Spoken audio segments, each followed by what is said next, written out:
sa kaluoy ug kamatuoran, himayagi kan sa amahan.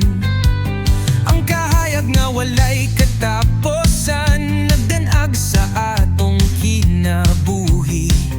Pinaagi kang Yahusha, siya nagpadayag sa kugmanya. Ang pulong nahimong unod, ang gugma ni Yahuwah gipadayag. Pinaagi kang Yahusha, ang samad gitambalan. Naglakaw siya uban nato, gidala ang atong kaulawan, ug gihatagan kita og kinabuhi diha sa ngalan ni Yahuwah. Nakita namo ang himaya, puno sa grasya ug kamatuoran.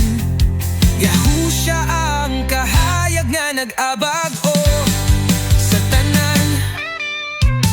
Wala siya maili sa kalibutan, pero gidawat siya sa mga matarong.